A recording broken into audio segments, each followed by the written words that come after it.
Pencil અને pen આપતા પહેલા આ એક્ટિવિટી જરૂરથી ટ્રાય કરો. સૌથી પહેલા રીલને સેવ કરો અને તમારા ફ્રેન્ડ્સ જે કોઈ પણ મધર્સ હોય કે મધર્સ બનવાના હોય અને તમારી પાસે ન્યૂઝ ઓલરેડી હોય તો એમની સાથે પણ શેર કરજો.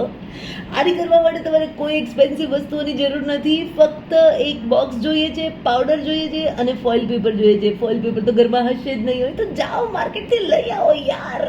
ફોઇલ પેપર લાવી આપે છે આ રીતે બોક્સને આખું કવર કરી અને એની અંદર ફોન મૂકી દો. 2 ફોનની ટોર્ચ લાઇટ ચાલુ કરીને ઉપર ઢાંકણું ઢાંકી અને પાવડર છાંટી દો અને પછી થઈ જાવ શરૂ. તમારું નામ લખો, ડ્રોઈંગ કરો, પિક્ચર્સ બનાવો, કાર્ટૂન્સ બનાવો. કંઈને ખબર પડે તો મારું નામ લખી નાખો, મને કોઈ જ વાંધો નથી, પણ કંઈક લખો યાર અને એમને આંગળીથી ડ્રો કરવા દો. એનાથી એની મોટર સ્કિલ્સ ડેવલપ થશે અને એ લોકો કંઈક લખતા અને આર્ટ બનાવતા શીખશે અને એનાથી પણ વધારે એ લોકોને બહુ મજા આવે યાર. છોકરાઓને પાવડર મળી જાય ને એટલે એ લોકો ખુશ થઈ જાય. હા, પણ તૈયારી રાખવાની કે તમારે ભૂતી બાવા થવું પડશે. તમને બગાડ્યા વગર આ એક્ટિવિટી પૂરી નહીં થાય. મારી છોકરીએ પણ અમને ભૂતી બાવા બનાવી દીધા, પણ it was really a fun game. Try it out and let me know your thoughts.